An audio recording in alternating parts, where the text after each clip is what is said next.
How's it going, everyone? I'm your host, Collateral, and welcome to the bonus video of Splatoon 2. This is awkward. I guess during recording this I didn't have my mic on, so I'm having to record all of this in post. So I'm just going to be commentating over this footage and pretend like I know what I was doing at the time. But anyways, yeah, Octo Expansion postgame is what we're covering right now. Sea Cucumber talks to us. Nice to have you aboard. We applaud all of your previous efforts. It seems like you've safely achieved your goals. Unfortunately, Kamabo Coal is in disarray. But thankfully, Deep Sea Metro service has continued without interruption. Great. All we do? Yeah. Basically, Sea Cucumber is just going to tell us about a new service. Allows you to exchange CQ points for items in a vending machine in the central station. And yes, the rewards are quite good. We'll go over them in due time. But he will also mention, if I can hurry this up. Oh yeah, you can hear the sound of a door opening. We'll get to that later. See, we can activate our CQ 80. And yeah, Mem Medal data. In each station, or each line, there is one station with a Mem Medal for you to collect. And when you collect them, or well, when you go to one of the stations, like Brute Roll-Up Station, wait for the loading screen.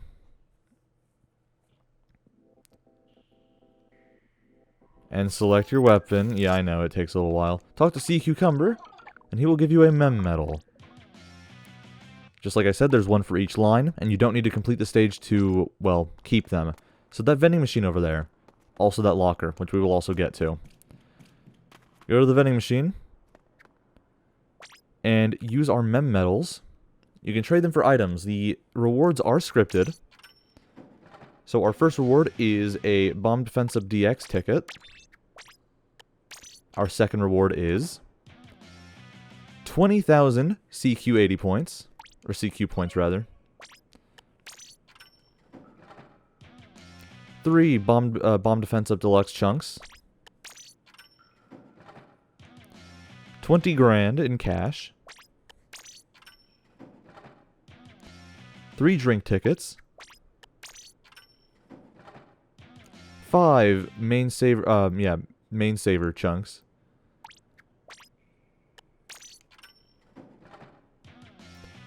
A maximum EXP ticket. 40 grand in cash. A max money ticket. And last, my favorite, 14 drink tickets, one of each. These rewards are quite good. But also, as for that sparkle, yeah, you can see I'm going up to it right now. Locker number 8 opened up. They love the number 8 here. Your memories of that day 2 years ago have returned. Now, prepare to ride those squid-tastic grooves once again. This is a very infamous part of Octo Expansion. This is the secret final boss fight against Inner Agent 3. This is basically the Agent 3 boss fight in the elevator, but harder. Because you can't climb up walls, and also, yeah, way more aggressive move patterns. You can see I'm already almost dead from just phase 1.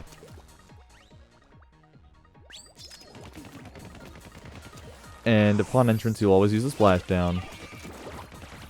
He's got bubble blowers, which he will also try to pop. He throws bombs at them too, so that's also pretty nasty. And yeah, the auto bomb killed me. This fight is really tough. I will cut to my final attempt, where I do end up winning. But yes, just know this is an infamous level for a reason. Hardest boss fight in arguably the entire series, but hey, as I'm recording this, side order isn't out yet, so we don't know what that's going to throw at us. But also it is harder than After Alterna from Splatoon 3, in my opinion. I don't know. Okay, now for more proper analysis on the boss fight. He starts to splashdown, throws an auto bomb. He'll start pursuing you. After a little while, he'll activate Inkjet and start firing on you.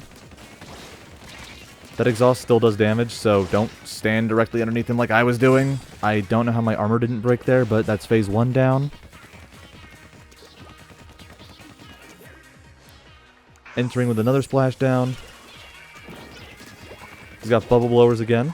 He'll throw bombs at them to try and make them explode, but I didn't let him do that this time. And destroying them, I think, is a good idea here. They dissipate after a little while, but yeah.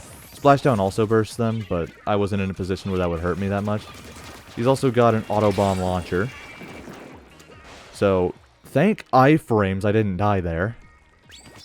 And now for phase 4, the UFO phase.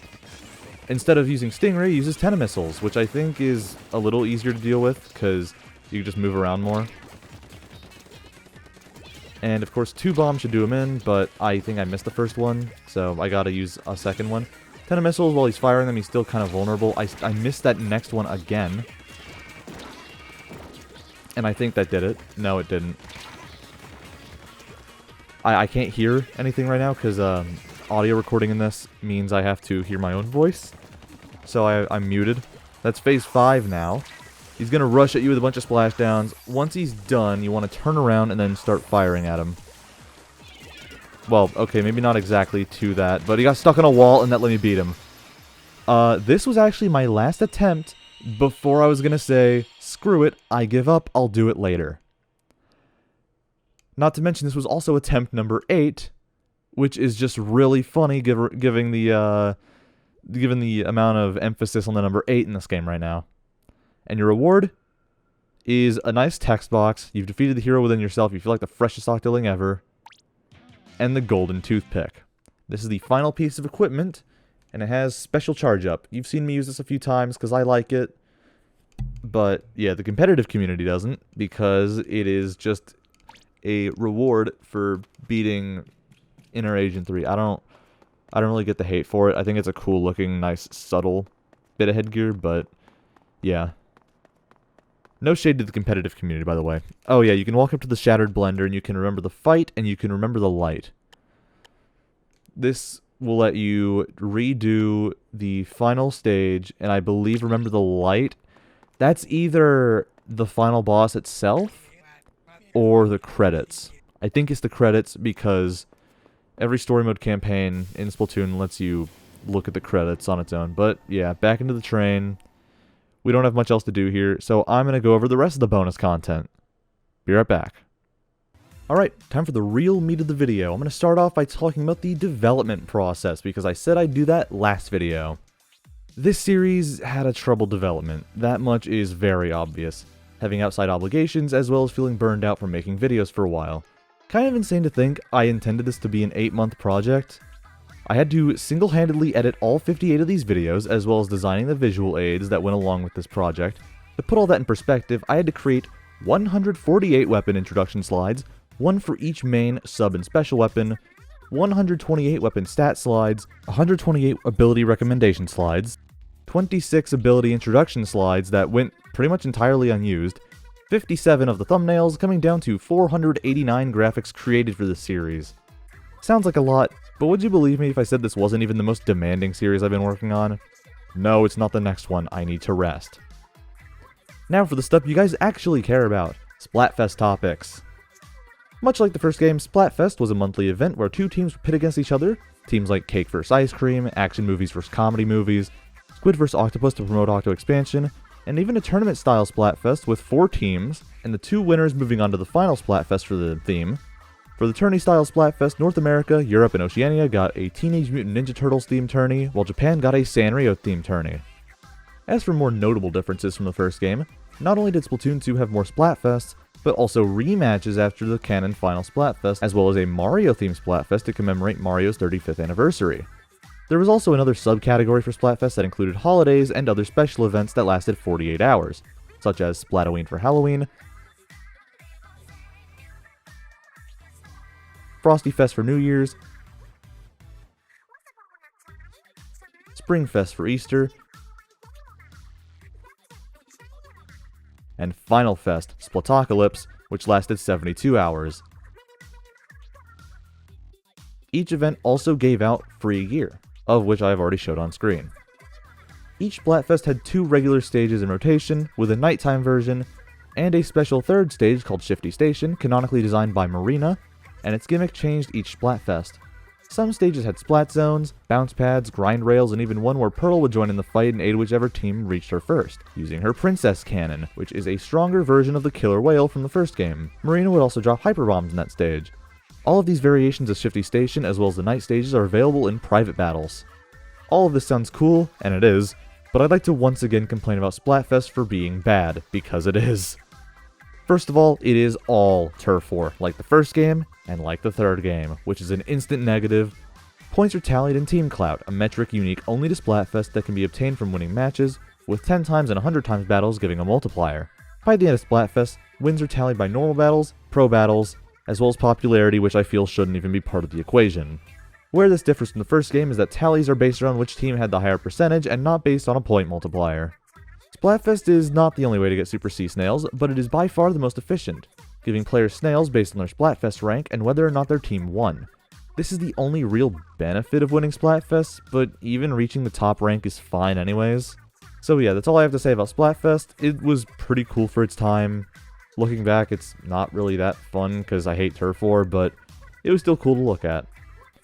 And now for the last thing I plan on talking about right now, Amiibo functionality. Now that Octo Expansion is done, I can talk about these that I didn't yet cover. The Octoling Girl will give you the Enchanted set of gear, as well as number 5 Thirsty for Squid Beats 2. The Octoling Boy will give you the Steel set, as well as number 9 Party for Squid Beats 2, and the Octopus gives you the Fresh Fit set, as well as number 14 Crush for Squid Beats 2. They're functionally the same as the Inklings, just with different gear and music.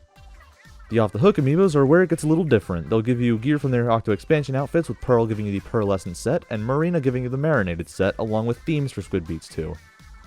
This is all really cool.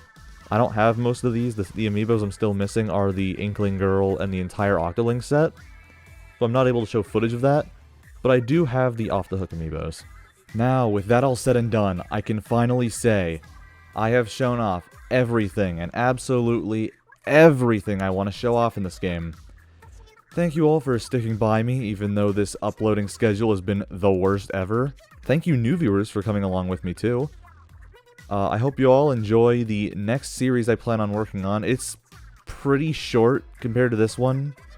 It's sort of just a palate cleanser for the massive amount of work that went into this. So yeah, we're going to be revisiting a childhood favorite series of mine.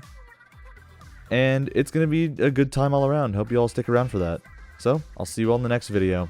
Collateral, out. One last time.